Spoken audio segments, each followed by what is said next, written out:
Os tesouros humanos vivos son individuos ou grupos que posúen en sumo grao as habilidades e técnicas necesarias para crear, producir e reproducir determinados elementos do patrimonio cultural inmaterial, sendo testemuñas das tradicións culturais vivas no seu territorio.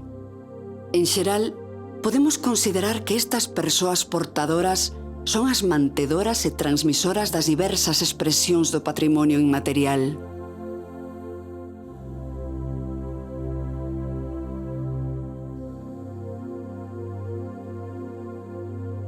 Coñezamos algún destes tesouros vivos. Chama Camilo Ribeiro Alonso, nació 35. Teño agora 83 anos. Isdalina Fernández, nací en 1943. José Manuel Camiña García. Nací o 17 de setembro do 49. Eu chamo-me Maria da Conceição Gonçalves, nasci em 1949. Joaquim de Matos Fernandes Barreiros, chamo o meu nome. Eu nasci no ano de 1919. Eu chamo-me José Pereira, nasci em 1944. José Ramón Rocha Sánchez. A fecha de nacimiento, 22 de 5 do 45. Então eu chamo-me Glória de Jesus da Cunha Cancela Fernandes, nasci em 1947. Clementina Ozores. Bueno, nací aquí un 16 de diciembre do ano 29. O río Miño foi dende tempos inmemoriais fonte de riqueza e alimentación para os homes e mulleres que vivían nas súas beiras, sendo estes, co seu inxeño e inventiva, capaces de adaptar o seu xeito de vida ás aportacións que lle facía o río. Estruturas milenarias como as pesqueiras ou pescos, artes como boitirón ou biturón, a cabaceira, alxerife, trasmallo, redes dun pano, chumbeira, nasas, palangres e canas, permitían pescar moita cantidade de peixe que sempre tivo o río para servir de alimento á poboación miñota ao longo da historia.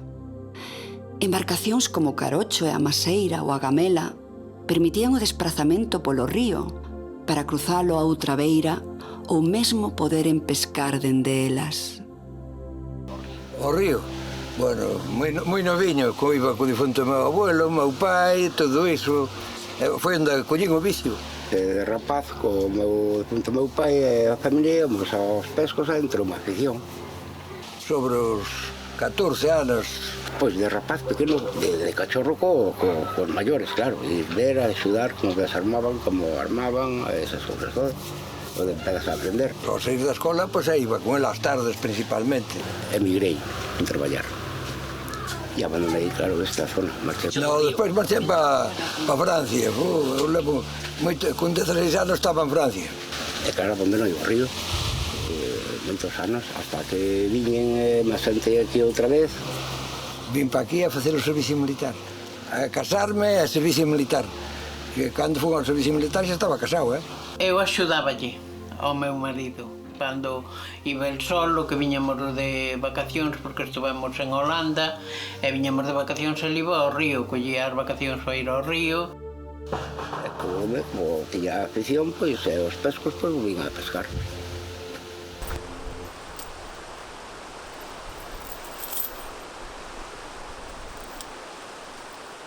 A pesqueira, para fazer unha pesqueira, é esa pedra todo. O pedra ou un coto, porque hai moitos cousas que non é xa dos romanos, un coto solicitaron, concederonlle como pesco e punto. Pero pedra para iso, non pode levar pedra de mampostería, pedra para iso. Que les quitaban ali, ao lado da pesqueira, facían unha canteira e arrancaban a pedra para montar aquela pesqueira. Non pode botar cemento, ten que ser todo ferro. No cemento aí non pode levar cemento ningún.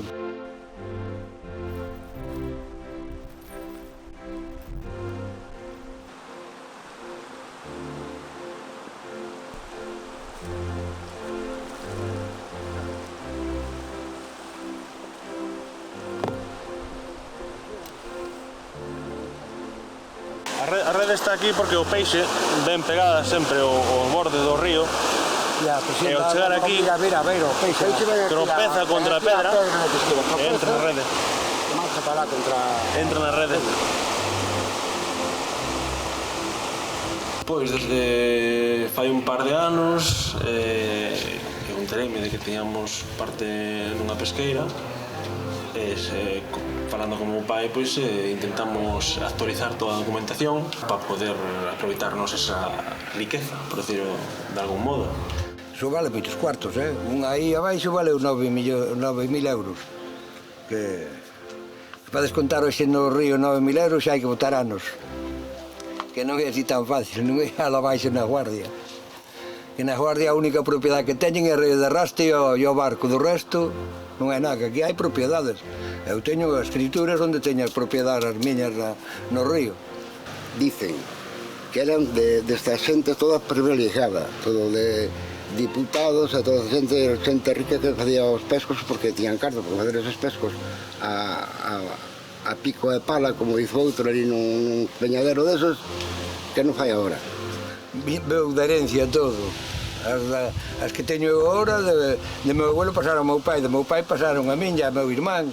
As nosas que temos por parte do junto do meu pai ven dun cura.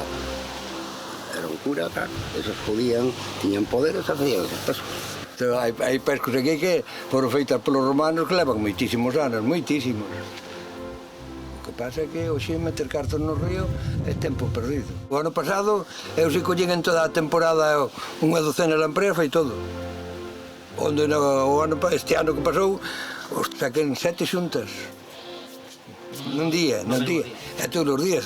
3, 4, 5, 6, todos os días, así dá justo. Hai pesqueiros unhas mellores que as outras. Todo... A portuguesa é moi boa. Aquela pesqueira xa fai moitísimos anos, 41 lampreas xuntas dun pica, pola presión da agua que hai ali. Ali a 20 metros ou así abaixo do pesco, hai que para subir ali o barco, a motor xe custa. O meu barco teño o nombre da muller Divina, pon ali detrás escrito ben grande, Divina. Eu tuve en medo cando iba el cura de Portugal, o Padre Américo e outro, e marcharon polo río abaixo. E o meu marido dixo, mira que o río vai moi cheo para subir co barco e o río iba moi alto. E nesto miro pasar o barco que a proa para arriba, o barco do Padre Américo, onde iban eles. E non miro a ningún. Eu vin o barco polo río abaixo, as redes e todo polo río abaixo, desesperada, veo a Guardia Civil e todo aquilo. E despois ao meu marido non lle pasou nada e ao outro porque saliron do barco e a eles non lle pasou nada porque quedou unha boia no barco, colleron, engancharon os dous á boia. E os dous ningún sabía nadar, o cura non sabía nadar. Non sei como se salvaron, foi Dios. Este é a ponteira. Este é o bozo. Agora ven a corda da boca, a baranda de arriba. E vai o creceiro. O terceiro. Este é o terceiro. Para facer unha rede vai falta polo menos 8 días. Todo coa agulla, empezar a facer os cambos e aquel rollo todo, que agora xa hai material feito a propósito, só é cortar. E antes era a man todo. A man, cando asistía ao cáñamo, que agora todo nailo deste, antes era todo a man. Era moito máis traballoso que agora. O difunto meu pai botaba casi noites enteiras a ganchillar, a fazer na rede. Pois eu empecé a facer as redes neste caso porque a primeira rede fixérnosla como favor unhas poucas persoas que saben facela e a min son unha persoa que me gusta aprender. Quero aprender neste caso porque dentro de X anos a xente maior vai a desaparecer. Pouco a pouco acabei a miña primeira rede e agora en breve continuarei facendo unha segunda rede. Pouco a pouco porque unha rede pode levar en torno ás 40 horas de traballo facilmente. No, vale para todo, a rede pesca de todo. Todo que sea da malla dos 60, se é máis pequeno peixe, escapa pola malla, como moitas lampreas escapan pola malla, porque agora puxeron a malla dos 60, que debía, para aquí, para nós os pescadores, debían por o 50, estaba ben, porque non escapa tanto a lamprea, e moitas morren. Métense na rede e de tanto que retorcen ali, abafan e morren. Os peixes era, como agora, máis cantidad. Antiguamente, anguila, truita, salmóns poucos. Lamprea, sábalo... Escalos. Boja, que desapareceu, me parece, ese peixe, que era como escualo. Ahora hai muxos que iso non valen nin para nada. E bueno, agora veo perca esa, el mujo, esa merda ese que só lo comen lodo porque cae no río. Como eso lo veñen ao río onde hai porquería. Toda a especie que temos nós, o sábalo, a lamprea, salmón, bueno, a troita, eso suben. En súa época, que empezou na Castiñeira, agora é cando máis corre para arriba para desovar. Desovan aquí no arriba, críanse aí, despois van outra vez ao mar. Miña nai me contaba que o tío del tiñan unha cociñeira. Eu era pequena e me contaba que preparaban a lamprea así e que era un secreto que tiña o tío que non se podía descubrir de botarlle a naranxa, que a outra xente non lle botaba, que era o secreto deles. Eu vou por aquel gusto de dicir, teño unha lamprea que eu non a como, guisada non a como, seca así. Pois mira, ainda hai uns 15 ou 20 lampreas secas, en vacío, no congelador. Ve un amigo, oi, me falta unha lamprea, como era o 15 de agosto. Toma, ¿cuánto vale? Ficha por 20.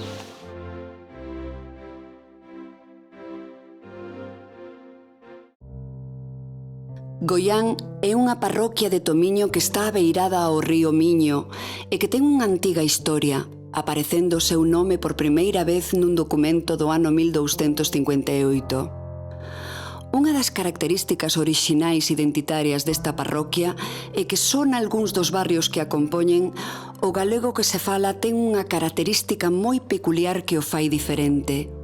É o que os filólogos chaman a ditongación goianesa, que fai que esa variedade dialectal sexa única, incluindo termos e xiros lingüísticos inexistentes en calquera outra variedade do galego. Pero tamén veremos que os usos e costumes da sociedade tradicional están cargados en todas partes de prexuizos machistas e patriarcais, o que fai que as persoas en tempos da ditadura franquista se rebelaran contra eles e trataran de acadar liberdade nos hábitos de vida. Para nós, forman parte da categoría de feitos salientables e dignos de seren divulgados. Fuga a pequena e a mimosa hasta os 8 anos, pero os 8 anos veo a miña irmán.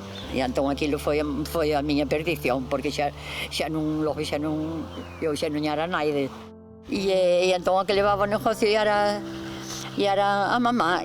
O negociaron a tenda de todas as cousas. Un Corte Inglés daquele tempo, non? A nosa casa sempre estuvo moi surtida. Entón, pois, viña moita xente. E nós xa estábamos ali no mostrador, desde bien pequeniñas. Viñan desde Tui á Guardia, viñan á casa da abuela a pedir os préstamos. Pero a abuela, ainda que fose nun papel de estroza, que era un papel de envolver, apuntaba ali, logo, moitas veces hasta se esquecía de aqueles papeles de xuntalos, porque logo un tío meu que vivía en riba da casa da abuela, tiñalle que ordenar os papeles da abuela, porque ela non faía caso, o negocio iballe ben, as cousas que iban ben, pois o negocio mantíñase, pero logo había moito pufo demais, non? Pero viña toda aquela xente, pois isto, faíalle falta diñeiro, e entón, pois, viñan, hipotecaban unha leira, ou un artículo da casa, non? Xa tiña 11 anos cando marchei. Cando marchei a estudiar para interna para o colegio. A miña irmán maior xa estaba interna no colegio, xa levaba 3 anos interna en Vigo. Entre rapaces e raparigas non chegábamos a unha dúcia dos que estábamos a estudiar internos. porque era caro. Empezaron a vir as de Falange, viñan as de sección femenina, que xa se fundaba aquilo, estaba moi de moda os da sección femenina, e eran os encargados de darnos clases de hogar. A comida, Dios mío, Jesús, a comida. Eu acórdome, hasta de, dábanos sangre cocido, sangre cocido con arroz. Eu acórdome de coller e embrullar nun papel, collendo plato o sangre e metindo no bolso do mandilón, porque eu aquilo revolvía o meu estómago de dar aquele sangre cocido con arroz.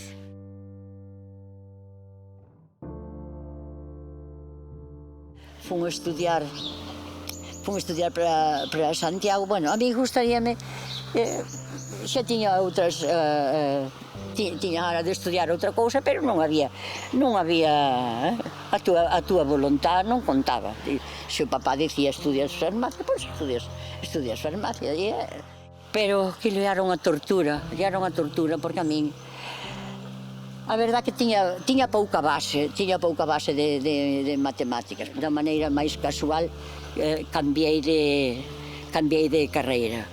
E eu mirei un grupo que iban todos contentes. Para onde? Ai, nós temos unha clase de arte. Eu metíme na clase de arte.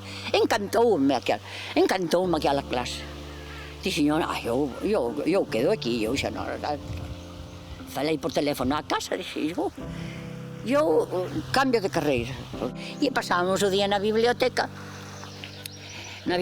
da Facultade de Filosofía, estábamos ali, estudiábamos ali todo o día. Terminaban as clases e xa enganchaba, xa quedábamos ali a estudiar e a comadrear tamén, porque as bibliotecas non eran como agora, e éramos poucos estudiantes tamén. Hasta chegamos a calcetar. Acórdeme de calcetar na facultade, de calcetar as xas. Estábamos ali a mirar láminas de arte e a calcetar. A primeira fechoría que fixen eu na carreira foi cando me examinei de filosofía. Salimos do examen de filosofía e xa nos dixaron que estaba ben, fomos empeñar o libro de filosofía. Por 10 pesetas. E que aquelas 10 pesetas compramos unhas madejas de lana e fixamos unha bufanda. De mulleres á facultad cheguei do meu tempo, cheguei eu sola.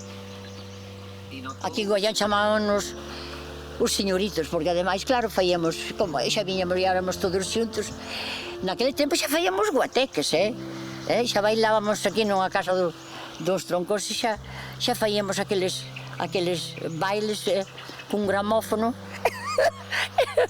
E iban os seminaristas tamén, porque había uns seminaristas de aquí, e os seminaristas antoñaron os encargados de o gramófono, non era eléctrico, e había que darlle cunha manivela, e entón os seminaristas eran os que lle daban a manivela e os que controlaban a música. E nós salía a bailar, os coitados dos seminaristas a mirar para nós como nos bailábamos, eles a darlle a manivela do gramófono aquele. Fomos as primeiras mozas que puxamos pantalóns. Que antruxo a moda foi unha prima nosa que veio de Nova York. Tamén os meus tíos emigraron. A miña irmán tiña un novio formal e, claro, as carreiras duraban moitos anos e o novio de miña irmán queríase casar.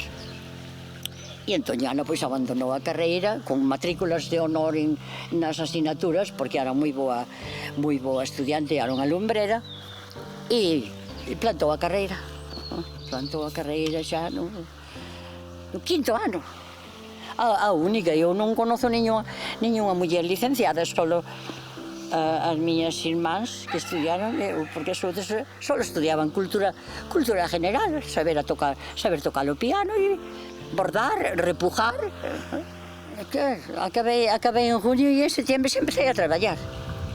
En Tui, era titular de gramática española, ainda que logo tamén daba latín, daba clases particulares de grego a unhas malas estudiantes que había en Tui. Entón eu fixen a memoria, e iso foi no 5º ano que levaba eu en Tui. E cando tiña xa tudo presentado foi cando se me ocurriu a boa idea de marchar para Inglaterra. E colguei tudo. Marchei para Inglaterra a aventura, con outra amiga, pois eso por aumentar e practicar o inglés que gustábame tanto, para traballar de au pair con unha familia. Estuvemos unha familia encantadora, e eran judíos. Había 3 críos na casa, que eu falaba moito con eles. Un pequeniño que estaba a aprender a falar, que era a atracción. Luego, como eu falaba que aquele criño falaba tanto, o rapaciño aprendeu o inglés co acento que lle tiña eu. E aquela atracción de cada vez que viña un amigo faían falar o rapaz para velo, porque o rapaz falaba en inglés, pero con acento a española. No, que a miña meta era o inglés, e era Oxford, non era ahora estar en Londres. Eu tiña que marchar para Oxford. E así fun. E presenteime a unha entrevista. Non sei, foi a providencia, o mellor foi a providencia que me puxo ese traballo no camiño. O traballo era en técnico en radiografía. No 67, un profesor moi amigo meu díceme: unha compañeira túa vai inaugurar agora, vais abrir o Instituto de Porriño e faille falta unha profesora de inglés. E eu faleille de ti. E efectivamente, xa non volvín para Inglaterra, xa me incorporei no mes de setembro, xa me incorporei aquí e abrimos o Instituto de Porriño, e corrín moito. Logo xa últimamente, cando estaba a traballar, xa organizaba viaxes pola nosa conta. Entón, cando fomos a la volta ao mundo, foi con viaxes vostras. E a compañeira miña, para neses viaxes así moi longos, e era unha farmacéutica de Pontevedra, que era amiga de outras compañeiras de traballo, colegas miñas. Pero claro, a que dispuña de máis cartos era esta farmacéutica. Porque as compañeiras miñas pois xa tiñan familias que atender, e solamente a xente solteira podía facer estes viaxes. Entón, con esta farmacéutica recorrín o mundo. En Goián, pola fala estamos divididos. Agora xa non, porque os críos falan todos castellanos, pero no tempo que íbamos á escola, os que viñan do barrio de Soutelo, a Gándara e San Lourenzo, falaban diferente de nós. E unha ditongación, era unha ditongación a E tónica, non? Por exemplo, ties fome? Ties? Eso chamámoslle os goianeses, porque era no único sitio por aquí, pola zona. Aínda que eu, precisamente, en contacto tamén con este profesor de Santiago, que era daqui de Goián, e moi entusiasta das cousas de Goián, e unha delas era precisamente por esta fala tan peculiar que tiñamos nós. E ele foi o que, faendo estudios, chegou á conclusión de que era por esa ditongación que estaba por esta zona xa desde tempos da Reconquista, cando viñaron turmas de xente da parte de Asturias e León, viñaron a repoblar Galicia. Principiar de entruidos. E eran entruidos, non eran disfraces de verdad. E eran entruidos con cousas viejas, e que non daban os cartos, non daban. Non daban, o meu pai ten moitas fotos. E eran os os carros con mimosas, porque non daba para máis, entón vestidos con mimosas, eu acordo, hasta a burra vestían, adornaban o carro da burra, adornaban con mimosas, porque mimosa é a flor que hai nos carnavales. E aquí cando eran as cancialas, Tinita, aquí hai... No, aquí en... Ai, iso da Aleluia. A misa da Aleluia, rouban as cancialas. Sí. E entonces, máis os carros, entonces había aquí un señor que era sordo e eles levábanles en pro carro. Entonces deitouse dentro do carro. O día do sábado da Aleluia. Deitouse dentro do carro e viu o carro máis... A máis ele. En riba do carro. As treboadas son agrupacións musicais só presentes na bisbarra do Baixo Miño e no norte de Portugal, onde se chaman cespereiras. Podemos considerar unha evolución o feito de que ao grupo de gaitas tradicionais que tiñan gaita, tambor e un ou dous bombos se lle foron incorporando ao longo do século XIX máis destes grandes instrumentos, como os chamados bombos de mallada, até constituir o que se coñece hoxe en día como unha treboada, que está composta maiormente por estes instrumentos cos seus toques propios. O do meu pai no campo. Eu era pas pequeno, pois eu tuve un pouco a escuela, porque eu aos 9 anos iba a labrar. Hai unha estación de terra aí que dá no Río Miño e abaixo, que son para aí, non sei, uns 10 ou 15.000 metros de terra. Eu fui do meu pai, levantamos ás 4 da mañán para darlle comer aos bois e dar o seu pensiño. Tíamos os bois que era maravilla, estaban esclaviños pobres, tamén a pouco comer.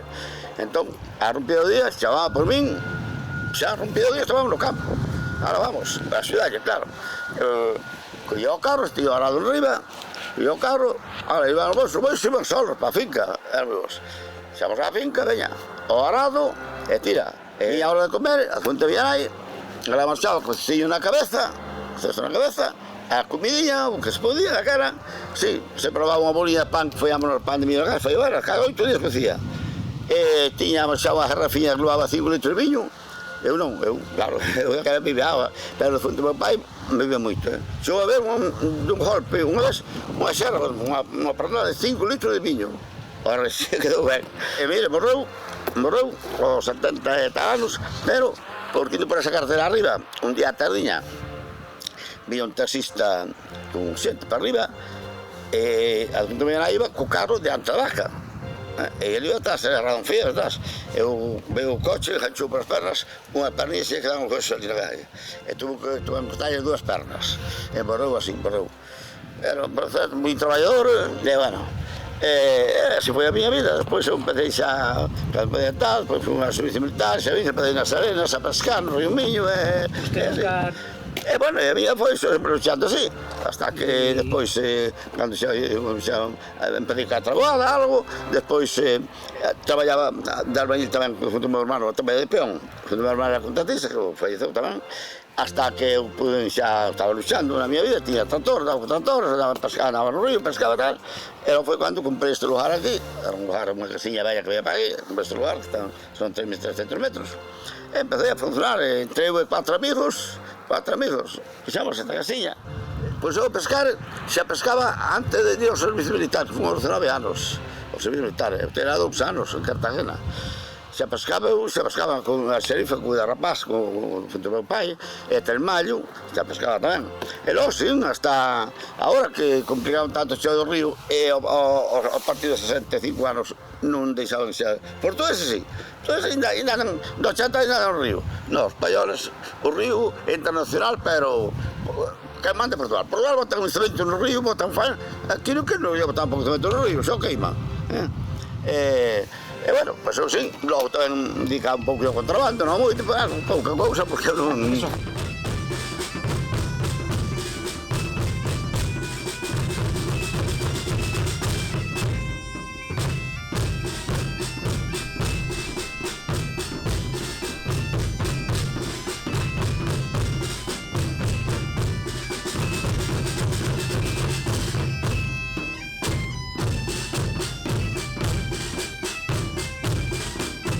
Pois eu empecé na trabada, quizá aos 17 anos, eu traballo con estes tales medios tamén. O meu tío que daba gaita, e esas chamas todos. E tu querías estar ao servicio militar. Cada había unha festa, iba con eles. Tiña o meu bombo, xa, e tal, iba con eles. Unha vez vindo ao servicio militar, sin sacando arenas, sin pescando, e logo, e sin tocando con esta xente.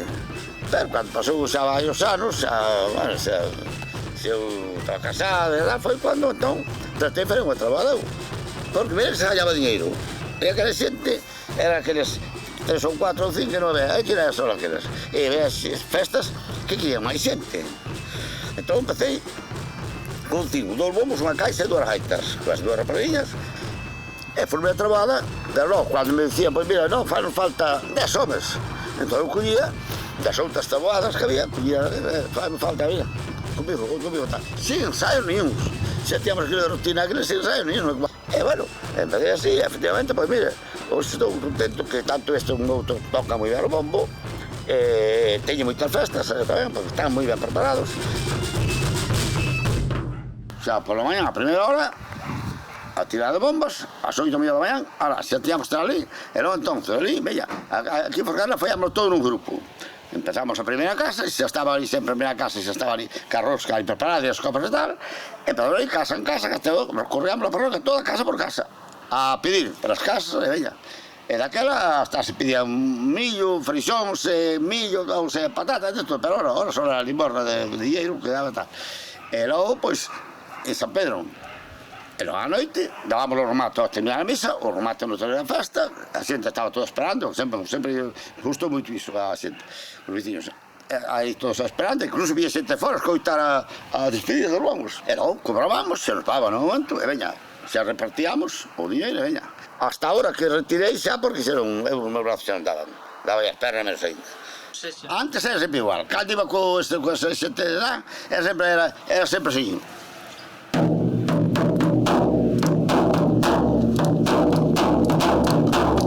Era a mesma cosa sempre. Pero non, agora estes teñen varias pezas, teñen varias pezas.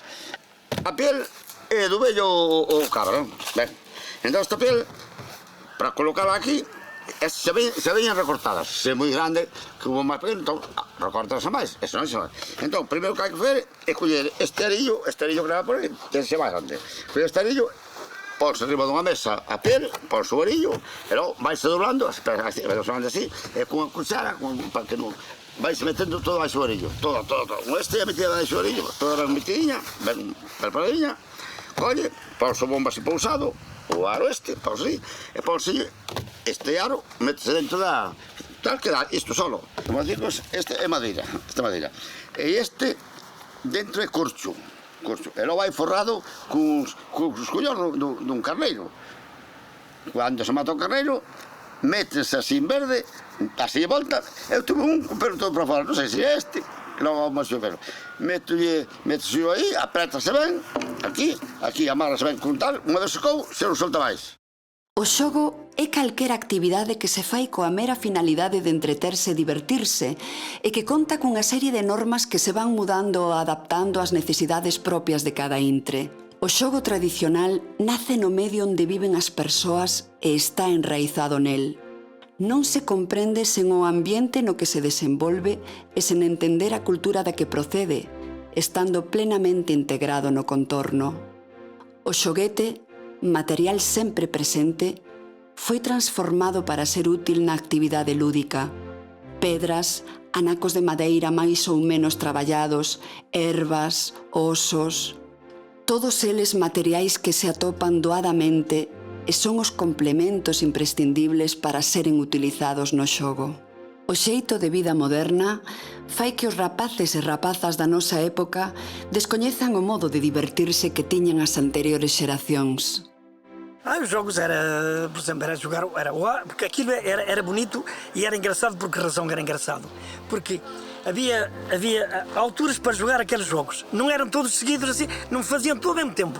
Por exemplo, agora era o momento de andar de arco, com aqueles arcos assim, com aquela revista, tal. Outra vez era jogar ao peão, outra altura era jogar ao pique, que é isso como é que se diz também, isso mas isso era mais as meninas, a neca. Aquelas coisas que fazem a jogar a neca, e havia todos esses divertimentos, mas cada um tinha o seu momento exato de fazer, não eram tudo junto. Jogávamos à macaca, que lhe chamavam também a neca. Jogávamos ao peão, saltávamos à corda, jogávamos à patela. Jogávamos às bolas, que era as bolas eram umas bolinhas pequeninas que a gente jogava no chão. Jogávamos à esfera, jogávamos às escondidas, ou apanha. Este jogo mais ou menos assim, tudo tradicional. Nós em Cerveira jogávamos, era o jogo do botão e jogava-se assim. O outro jogava e o que ficasse mais perto é que ganhava um botão mais pequeno. E eu até naquela altura ainda levei umas porradinhas dos meus pais, da minha mãe, sobretudo, porque eu roubava-lhe os botões. Tinha que roubar botões para poder jogar. E então era a nível de botões. E também jogávamos o montaburro, que era, punham os pais 10 pessoas, todos assim corridos agachados, e depois outros vinham por cima e saltavam. E o que ganhasse ficava tudo em cima, ganhava. Quem se esquecia algum perdia. O meu pai era sapateiro, eu roubava-lhe os pregos para ir jogar ao prego. E depois, quando era o jogo das pedrinhas, andávamos à procura das pedrinhas. Quando era a neca, tínhamos um giz para marcar no chão, que era um jogo que a gente fazia no chão. E o peão também era muito bonito, jogar ao peão, porque depois aquilo era... A um que perdia, e o que perdia tinha que deixar o peão lá no chão. E depois, os outros, que jogavam para cima daquele peão, até ver se eles conseguiam partir ou fazer algum dano aquilo. Irá ou não, o lencinho vai na mão. Ele cairá ou não, o lencinho vai na mão. Ele cairá ou não, o lencinho vai na mão. Ele cairá ou não, o lencinho vai na mão. Ele cairá ou não. Porque isto é assim, hoje em dia as crianças não dão valor a nada. Hoje não dá-lhe qualquer coisa, mas não dá valor. Nós, naquela altura, um peãozinho, fosse o que fosse, dávamos um valor enorme. Porquê? Porque era aquilo, não havia mais nada. E então a gente ficava satisfeito para ter assim uma coisinha que, pronto, para poder divertir-se, para se poder divertir. Hoje é telemóvel e computador. Não sei, eu acho mal. Porque os jogos tradicionais eram muito mais bonitos do que agora. Eles agora, por exemplo, eu tinha um neto que não larga o telemóvel. Passa os dedeiros assim. A corda é um de cada lado, depois eles começam a balançá-la e depois a gente salta para saltar ali. Ou perder, pronto, é outra que entra. Mas quando éramos muitas, chegávamos a entrar 2 e 3. E 4 e 5. E 4 e 5. Basta 5. Agora vamos jogar ao arco. Isto é a forma, isto é o arco.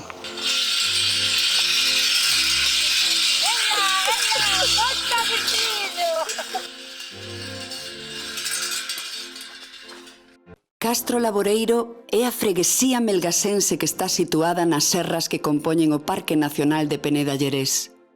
A súa altitude e o histórico illamento que sufriron fixeron que a cultura e costumes dos homes e mulleres que habitan aqueles lugares chegaran frescas e prácticamente intactas aos nosos días.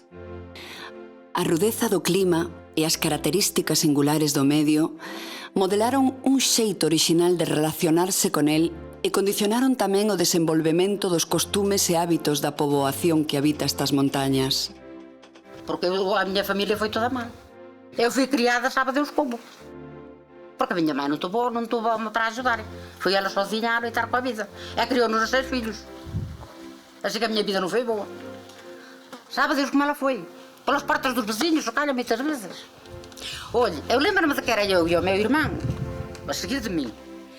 E depois tínhamos mais 2 atrás de mim. E tínhamos mais 2 à frente do meu irmão. Éramos 6. Ora bem, então nós éramos intermédios. Então havia aqui uma vizinha, aqui no lugar, a dizer-nos assim: olha, Nelinho, Elininha, agarras uma lata. Vais pelo meio das cabras acima, o rebanho, ia dar ao monte. E eu terminei nas cabras e tu manjas-las. Eu manjei as cabras para levar o leite para casa. Aquela mulher nunca me esqueci, já era muito velhinha, aqui no lugar. Então dava-nos aquela... para nos comer. A minha mãe, olha, pelo mundo. Por onde os espanhóis? Você não quer ser espanhol, mas ela ia... Por onde os gregos, ela criou-nos na fronteira. Aos 6 filhos. Sempre com um saco às costas. Se calhar trazia um saco às costas e um filho no fateiro. E ela com um fateiro e um saco às costas. Se calhar cargado de milho, é cargado de bocados de carne que lhe davam, ou bocados de chouriço. Os espanhóis foram sempre mais fartos que os portugueses. Não, na guerra não. Depois e... Na Galiza sempre houve mais fartura. Umas vezes passaríamos fome, outras vezes teríamos fartura. Isso é o que a mim lembro, algo de comer comemos sempre. Mas quando era a peça, que depois eu era bonita, é isso. Quando víamos uma pecinha de trigo, que agora anda a rodos, se calhar botamos às galinhas, ou nós comíamos-lo também, repartíamos aquilo como se fosse um doce. É como aquelas coisas, como aquilo todo que nos vinha. Mas nós que ainda não fôramos os que passáramos mais fome. É criámos-nos todos. Do resto, tudo governávamos a nossa vida. Olha, fizemos casas, fizemos tudo. Todos nos governamos. Mas a nossa criação não foi boa. A minha mãe durou 92 anos, a vida que fez durou 92 anos. Ai não. Eu disse que o meu falecido dizia-me que eu havia de chegar à idade dela. Eu agora para porque ele dizia-me muito. Eu morro, tu ficas, que tu há de ir à idade da tua mãe, andar a ficar, a desfrutar da minha pensão, se calhar andar a arranjar um amigo, ok? Assim que eu que me interessa era que os anos vinhessem, eu sentido que estivesse. Não se bem os anos, eu sentido não vai, então não merece a pena viver. O forno comunitário era de todo lugar. Cada lugar tinha o seu forno. Toda a gente ia cozer ali àquele forno. Fazia todos os meses cozia. Uma vez ao mês? Sim. Cozíamos muito. Naquela altura fizemos o pão, era o que se comia mais. Outra coisa não havia para comer, trigo não havia. Era só o pão. Uma vez ao mês tínhamos para cozer. Todas as casas, não fosse muita família, tinham que cozer cada 15 dias ou calhava.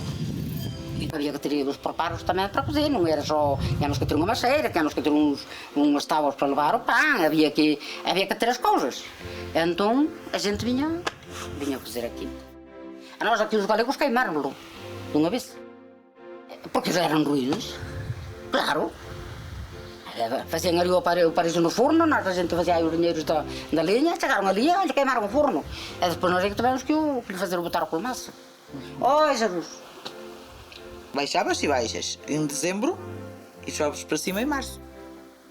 Os 3 meses do inverno, mais perigosos é os que se passa lá. Às vezes vinhas aqui acima, mesmo aos campos, é tudo, a gente vinha sempre, circulava sempre por aqui. Não é dizer que não estava, a gente vinha, mas mais frequentemente era lá. Agora sim, agora fica, mas antigamente não. Antigamente toda a gente baixava em dezembro e subia em março. Havia os lobos no monte, era diariamente. Você ia para o monte, levava o rebanho das ovelhas às vacas, não é fácil. Agora, até às vezes atiram-se, não é? Mas antes não era fácil que se atirassem, mas às ovelhas, quantas vezes? Fugia com os anhos, fugia com as ovelhas.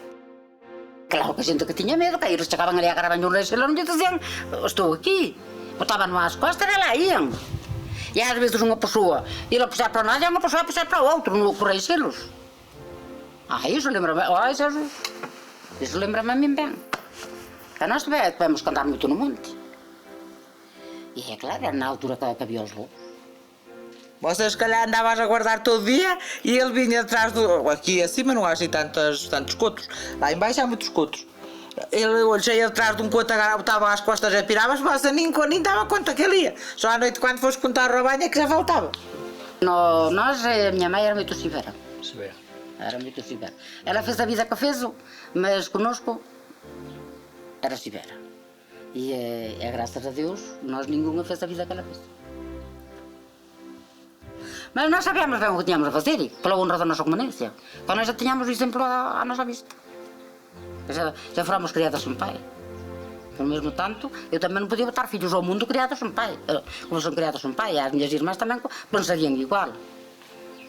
Ou por vir-nos se calhar uma coisa bonita. A boniteza não se põe na mesa. Nisso pode a gente namorar às vezes da boniteza. E nós aqui dizíamos muito sempre que valia mais um pobre ler com um rico apaixonado. Os peixes que os nosos devanceiros extraían do río adoitaban vir en grandes cantidades e concentrados en períodos curtos de tempo. Por este motivo, deberon inventar modos e sistemas de conservación para así alongar a todo o ano a súa utilización e poder diversificar a alimentación, alternando as colleitas do río coas da terra. Aprendi a secar o peixe com a minha sogra. Ela é que me ensinou. Porque o meu sogro era fogueteiro e antigamente os meus sogros ofereciam jantares às comissões de festas. Em agradecimento por terem sido contratados, eles depois ofereciam jantares às comissões de festas. E sempre se secou o peixe. E eu aprendi a abrir o peixe, a limpar, com a minha sogra e com as minhas cunhadas. Secava-se para se conservar. Agora, nós conservámos-lo nas arcas. Seco, porque ele fica com um paladar diferente do peixe fresco, não é? Seco e metíamos nas arcas, congeladoras. Antigamente, dizem que se guardava nas caixas do milho. O milho debulhado, nas caixas, e o peixe punha-se lá pelo meio e ficava sempre bom, não se estragava. O peixe seca-se, abre-se, limpa-se as tripas e as guelras e depois escala-se. Dá-se-lhe um golpe desde o rabo até à cabeça e fica aberto. Tem que se ter muito cuidado a tirar o sangue todo. Tem que se tirar o sangue todo. Não pode ficar com sangue, que é para não atrair as moscas. E depois põe-se com sal, bastante sal, durante 12 horas. Depois, passadas essas 12 horas, lava-se e põe-se de molho em água limpa durante outras 12 horas. E depois vai para o fumo. O fumo é 3 dias, 2 dias, conforme o tamanho do peixe. Sempre fuminho, seguido, sem chama. Lenha boa é de carvalho. Lenha boa é de carvalho. Mas nós aqui também secamos muito à base do serrinho. Depois de tirar do fumeiro, lava-se para lhe tirar aquele pó da cinza, não é? E vai para a arca. E já se conserva 1 ano. Pronto, este está pronto a comer. Está temperadinho, pronto a comer. Tem aqui o sítio onde nós penduramos com um fio de vela. É sempre aqueles nubelinhos de fio de vela. Esta parte agora está seca, mas é aqui dentro que nós metemos bastante sal quando vamos salgar. Pronto. E depois pendura-se 2 a 2. Pendura-se assim 2 a 2. Assim, 2 a 2. Penduradas, postas no fumeiro. E pronto, 2, 3 dias estão prontas para comer. Ficam desta cor. Estas estão prontas para comer. Para cozer conforme estão. Cozidos em água, sem sal, sem nada. Põe-se uma folhinha de louro na água, só para dar um paladar especial. Se fosse para fritar no azeite, deixava descongelar e depois azeite quente, fritavam de um lado, fritava do outro, tirávamos para fora, punhamos num prato, regávamos com azeite fresco, azeite cru e alho picado. E acompanhava com batata cozida. Sequei. Secou? Elas estão secas. Elas estão secas. Estavam no congelador para se conservarem. Mas acho que sim, porque ganham um bolor. Ganham bolor. Ao ar elas ganham bolor, ganham umas pintinhas pretas. Que eu já tentei deixá-las aqui conservadas no fumeiro e tive que as guardar. Pronto, isto é o meu fumeiro normal. Tem aqui as barras que dá para pendurar os chouriços e dá para pendurar o peixe. Desce aqui.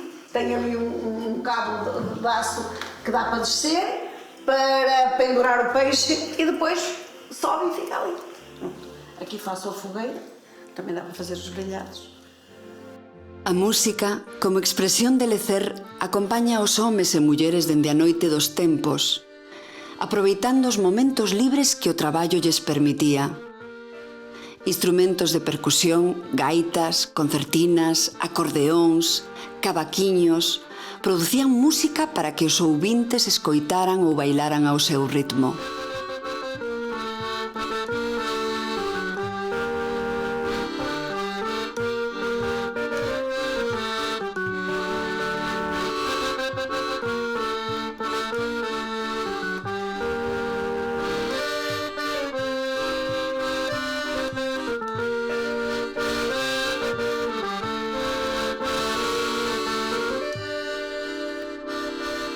meu falecido pai era imigrante, foram para o Brasil, e a minha mãe era professora, mas deixou de ser professora e foi para o Brasil.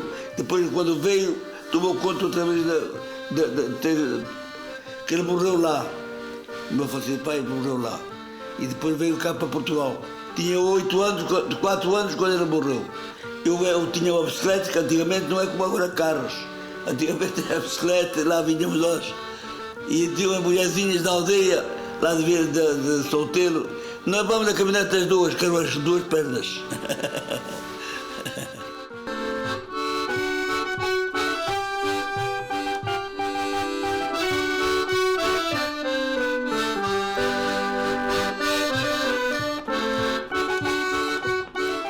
Eu só trabalhei nas bicicletas, gostava desta coisa das bicicletas, arranjava bicicletas, tinha uma garagem em Solteiro e alugava bicicletas a 25 cêntimos a hora. 25 cêntimos antigamente era o que havia. E alguns não tinham dinheiro, naquele tempo era a vida tão má que não tinham dinheiro para pagar o aluguer. E diziam, vocês o quê? Eu queria ir lá abaixo à praia, mas não tenho dinheiro. Outros, eu quero ir à caminha, mas não tenho dinheiro. Está bem, você depois paga. Não parte a bicicleta, pelo menos, até uma ocasião deu um trambolhão e lá partiu a bicicleta toda e não me deu. Comecei a tocar, devia ter 19 anos. 19 anos. Depois andei no rancho de Santa Marta, de Portozelo, andei no rancho da Fife, andei no Orfeão de Vila Praia de Âncora, daqui que havia Orfeão, Aveiro, Leiria, toda aquela. Lisboa. Ninguém me ensinou.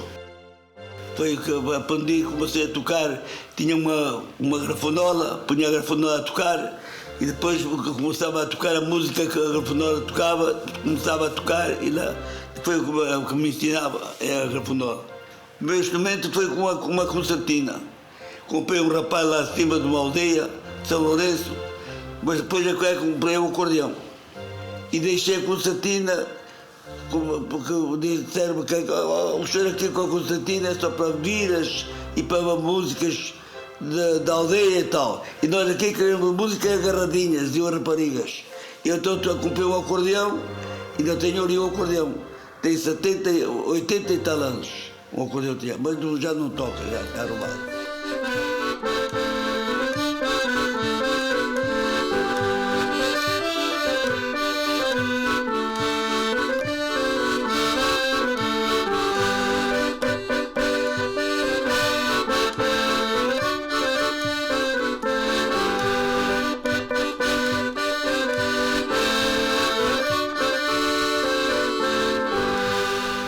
Aprendi a tocar o acordeão, da concertina para o acordeão é um bocado diferente, mas comecei a tocar, ouvido, todo ouvido. Mas toco muitas músicas, tocava muitas músicas e tocava com músicos bons. Vinha tocar para aqui para um teatro que havia e aqui arranjei uma namorada e casei-me aqui em Vila Praia de Âncora. A música que a gente tocava era músicas de Espanha, Passo Dobles, o Tiquero, o Tiquero, Espanha, muitos passos espanhóis, e música de tangos portugueses e argentinos, e músicas, quer dizer, solôs, boleros, comprei a Fragonete, e a Fragonete levava material e levava 6 músicos dentro, tinha 6 lugares, e iam comigo, eu é que conduzia, da altura era novo, não é? É que conduzia. Antigamente não havia aparelhagem nem nada. Era tocar, a gente era o que havia, era o que era tocar, não havia nada. Nem micros, nem nada, não havia, há muitos anos, não é? Eu tenho 90 e tal anos, tinha para aí uns 20 quando comecei, ou nem sequer 19 anos ou 20, e portanto há 80 anos não havia. 80 não é bem 80, 70 e tal anos. Não havia nada. A comissão de festas eu tinha bailes quase todos os dias da semana. Para romarias, havia em Portugal, havia muitas romarias. Era em Ponte Lima, Arco Valdevez, Ponta Barca, Lanheses, Meixedo, aqui estas terras todas por aí fora que faziam bailes. E para aqui para o lado de Monção era Melgaço, Monção, Melgaço, e aquelas aldeias já fazia-se muitas romarias. As pessoas iam para lá para as romarias, levavam um lanchezinho, comiam lá do chão, e depois quando tocava a bailar, a gente a tocar e a bailar, depois vinhamos embora. Tinha uma carrinha que levava 100 lugares e que levava a carga. Antigamente não é como agora. Não havia aparelhagens, era só os instrumentos, a caixa de instrumentos, saxofone, trompete, bateria e acordeão. E havia uma viola e um cantor. O cantor que tocava viola cantava. É o Conjunto de Alegria. Sempre? Era o Conjunto de Alegria, foi. E tive aqui um conjunto. Não, eu andei em Viana no conjunto do Vianense. No conjunto vianense. Também éramos 6. Passou, oi Jesus, morreram tantos já. Muitos. Tive músicos de Ribadão, de Sotelo, de Boledo, de Cabinha, de Viana, da FIFA, de muitos lados, teve muitos músicos, bem muitos músicos. Uns iam para trabalhar para Lisboa, outros não podiam andar, e saíam, outros vinham, depois vinham outros, andaram muitos músicos. Uns melhores que outros, não é?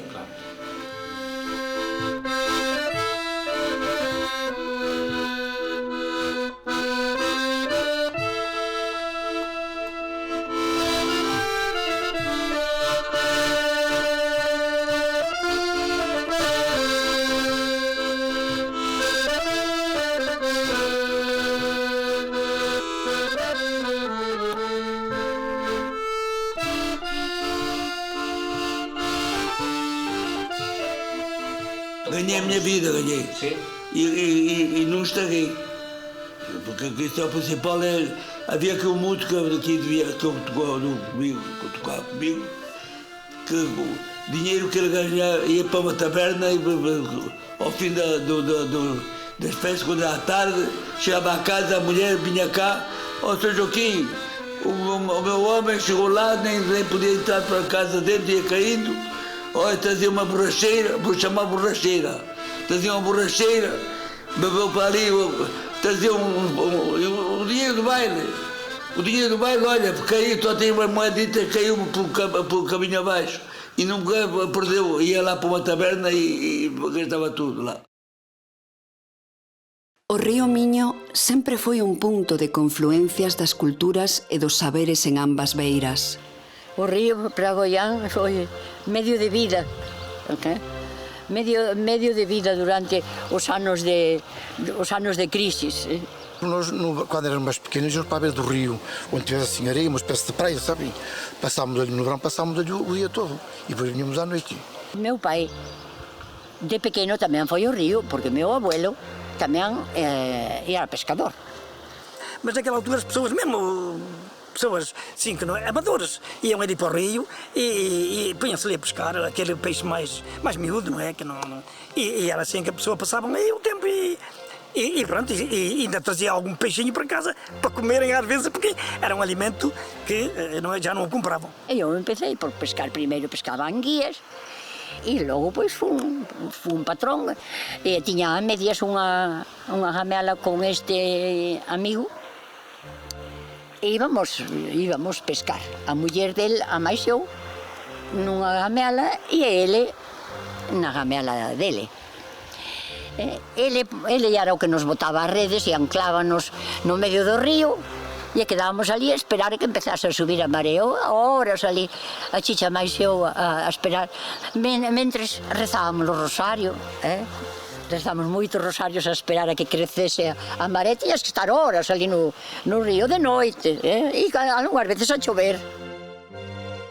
O río, porque eu creo que máis que son as augas contaminadas.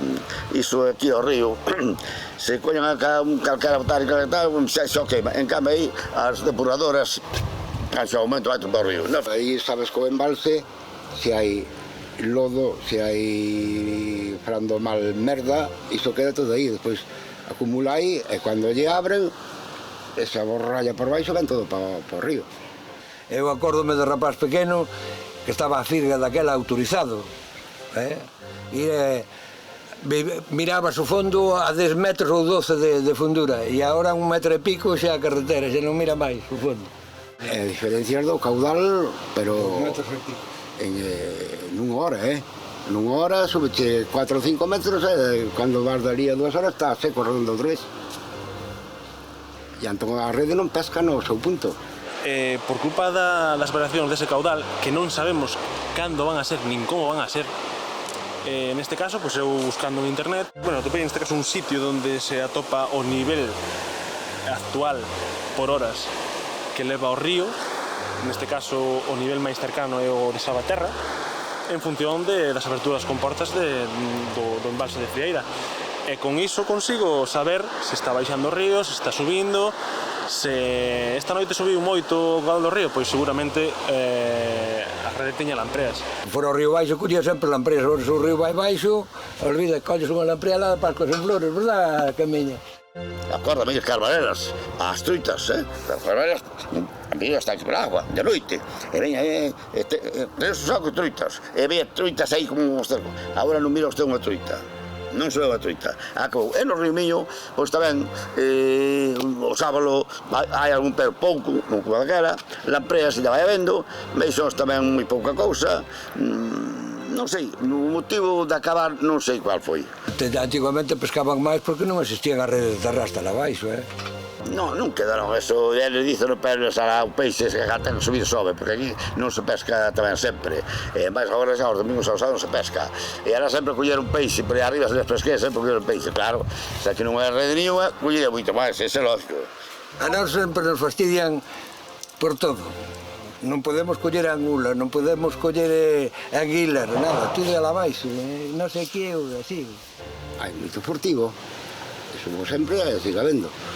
O que vai con a reza ou con a moseira ao río, eso non fai mal ningún. Esos tontos que son a marina e 4 chivatos, pero tú vas a mellor no Natal a ver se pillas unha lamprea. Se a pillas, pillas, se non a pillas, non a pillas, pero que che fai unha lamprea? Non cousa legal, nada. Houbo momentos nos que, por motivos de miseria, os lugareños tiveron que acudir a actividades delictivas. É o caso do contrabando, onde o río serviu de canle para o intercambio de mercadorías. Às vezes passava-se mal porque isto é assim. Eles saíam direto ao rio. Mas o que se passava é que eles já, pronto, como era o trabalho deles, eles já iam de manhã cedo, lá para a beira do rio, para controlarem ou os carabineiros do lado de lá já, ou o guarda fiscal do lado de cá. Para quando eles depois saíssem um bocadinho para outro lado, eles conseguiram passar o contrabando. De noite, o río tamén supuña o vir as mercancías, viñan sempre de noite, mercancías que escaseaban aquí, como eran a cuestión de as telas. O contrabando deu moito dinero a gañar. Aquel que traballaba a fondo que tiña medios, porque claro, podía salir unha noite ben ou un mes ou para lá un día caía, e iso é tanto que ter tipo. E depois, naquela altura não havia o telemóvel, mas comunicava-se uns aos outros já para dizer, olha, agora é o momento de passar, e então é quando passava. O meu tio era guarda e quando ele nos via ia para o outro lado, que era o irmão da minha mãe, mas muitos foram apanhados pelos guardas. A veces había que entrarlle, sempre había un que era veterano, e cando había novos, o veterano encargábase de dicirlle, mira, que aquí pasa isto, se podemos sacar 5 euros de sueldo para outros 5 ali, só nos temos que estar. Entón, entre eles falaban, e Camilo, tranquilo, que non hai novedade. Entón, veña. Mas eu lembro do meu marido dizer que iam buscar o café de noite, que era o contrabando do café, e eram sacos e sacos de café que eles traziam, e ele levava o matrô, ia a nadar, que era mais para aqui, para o peso, ia a nadar, punham a roupa numa trouxa, em cima da cabeça atavam com o cinto e os sapatos e eles atravessavam o rio. E quando chegasse lá vestiam-se, quando viessem para cá faziam a mesma coisa, despiam-se e depois vestiam-se cá.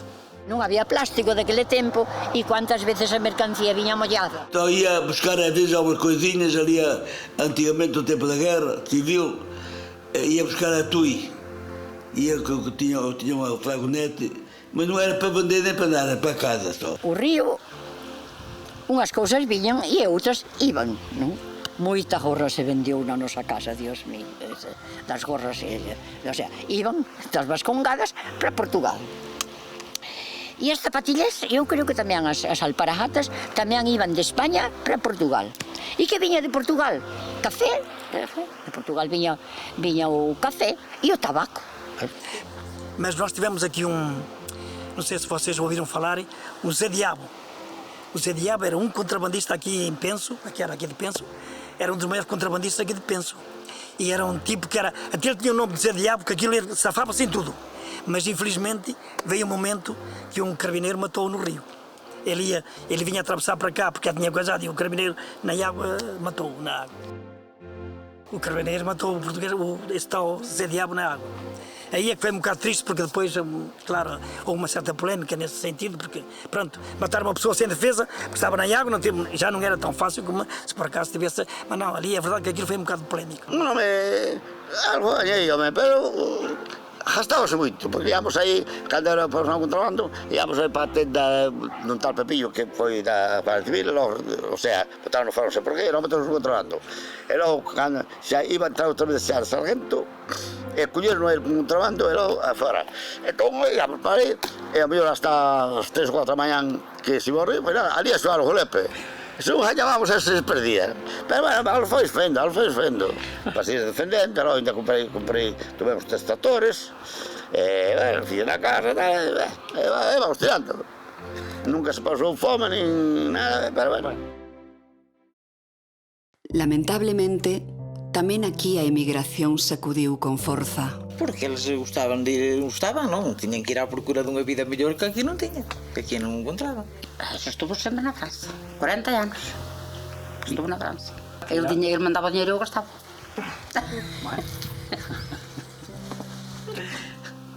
Pois ele mandava o dinheiro e eu gastava. Meu pai foi emigrado na França, esteve na Arábia, esteve na África, da construção. Tudo para a França, o que migrava era tudo para a França. Porque agarraram aquela coisa de ir para a França, todo mundo queria ir para a França. E era uma terra boa, que foi a terra boa, foi a terra que fez algo Portugal, foi a França. Aqui a maior parte está tudo na França. Há quem está no Canadá, quem está nos Estados Unidos, tudo mais, mas a maioria dos imigrantes daqui de Castro é a França. O papá marchava para o Brasil. E de vez em quando, bueno, vinha así cada 2 anos ou así, e logo, claro, cada vez que vinha un buciño máis, non? Passaram a pé, antigamente, daqui para lá. Os primeiros começaram a ir para a França, para a Espanha. Fizeram a pé daqui à França. Eu casei-me com 17 anos e meio, fui para a França e estive lá 49 anos. Eles contavam tanta coisa. Tinham que fugir aos carabineiros, tinham que fugir aos guardas, e a maior parte deles ainda foram presos. E depois é que os foram tirar da cadeia. O padre Aníbal ainda foi tirar vários da prisão. Da espanhola, onde eles ficavam, onde eles eram apanhados. Principalmente os primeiros começaram a ir, porque depois um já levava o outro, e ele depois já foi começando a melhorar um bocado. De Goián havia muitos que emigravam ao Brasil. Uns chamavam aos outros. O meu avô, pai da minha mãe, emigrou para a Espanha com 15 anos e conseguiu progredir na vida e era capataz na companhia telefónica. Pero quando se empezou a crise, empezaron a fallar o negocio dos transatlánticos tamén. E o Brasil tocoulle tamén esas épocas de crisis e entón non mandaban os diñeiros, non mandaban as mensualidades que acostumbraban a mandar. E aquí a xente vivía diso, do que lle viña do Brasil. Os coñecementos que se adquiren dos antepasados son transmitidos tamén ás novas xeracións. Empezaron a quedar os meus netos, no sitio meu se quedaron os dous, que enseña os dous a tocar, e por eso, xe digo, isto non hai ni unha trabada das que hai por aquí, que vostede quere non hai que lle metaban. Levo iso desde os 6 anos tocando, era un crío, e ahora mismo teño 26, e nada, fai 3 anos, vai facer 4, coña a directiva de Treboada, xa co anterior presidente, bueno, tuvo que deixalo e foi todo por meu abuelo, hubo que porse máis a obra e nada, levamos así 4 aniños casi. Teño un salero de bombo que son hostias, sí, moi ben, moi ben. Empecé a tocar, porque iso vimos aquí o noso ir polas festas, cando é a festa, vamos cos bombos, polas casas, pidindo e demais. E, bueno, como son aquí as festas do pueblo, pois meu abuelo iba pola miña casa e dicía, veña rapaz, colle o bombo, vente con nós. E foi así, foi a máis e aquí estamos ahora mismo. É unha cousa que me gustou sempre e sigo me gustando. Eu disfruto velos tocar, disfruto, bueno, moi ben, moi ben. Sí, daquela sí era o único profesor. Era mirar por maiores, aprender e así, a bella usanza. Iba con esa xente toda, porque eu era rapaz, pero gustaba isto, pagaba moi ben, porque sei moito meu tío tamén, o cestelese, eu iba con eles a todos lados. Como todo, hai que ir sempre evolucionando. Antes, o mellor, tiñamos 10 pezas e agora xa temos 30 pezas. Son de outras formas, novas, son moi diferentes. O meu fillo nin de pesca, nin de caza, nin de nada. Teño 2 escopetas, están na Guardia Civil, que lle levou a meu fillo á Guardia Civil, que non quere saber de nada. Oxe, a juventude hoxe non quere saber de ríos. Sacado este rapaz...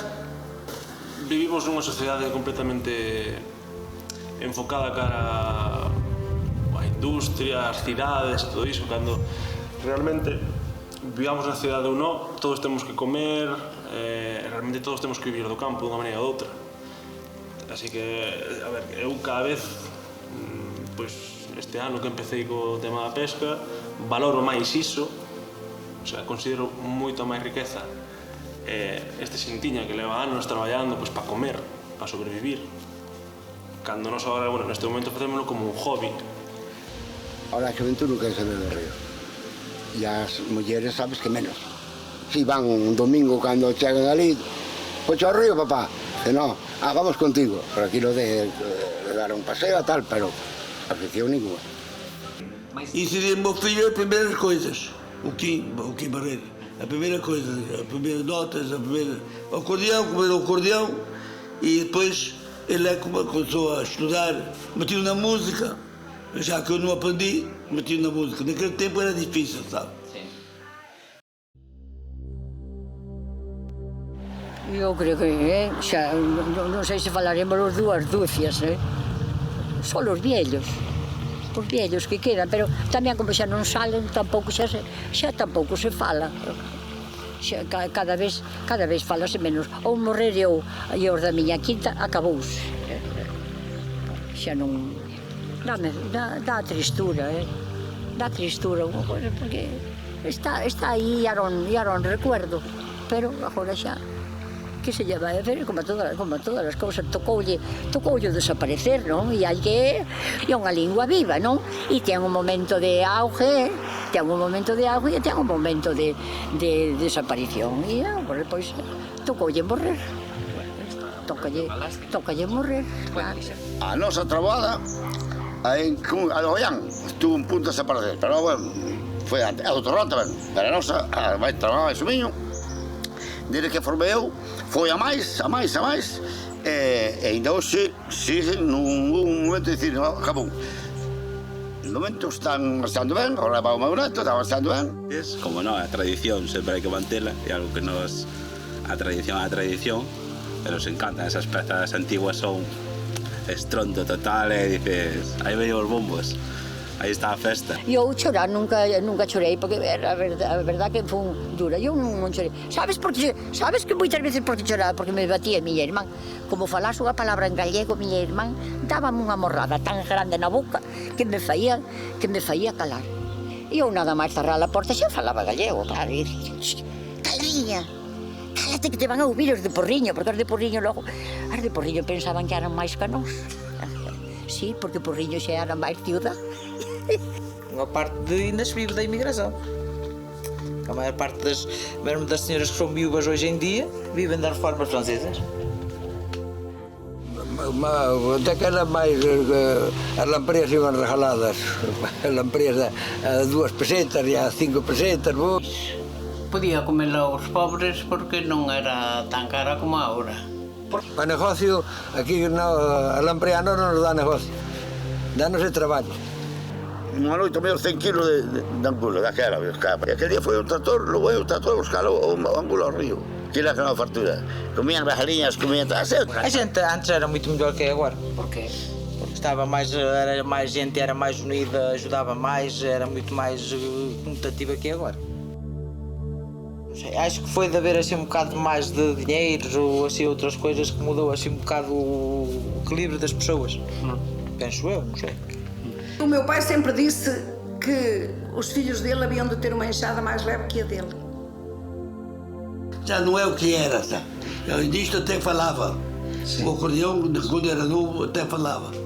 Nem outras, a juventude, agora a minha idade já não é, já não tenho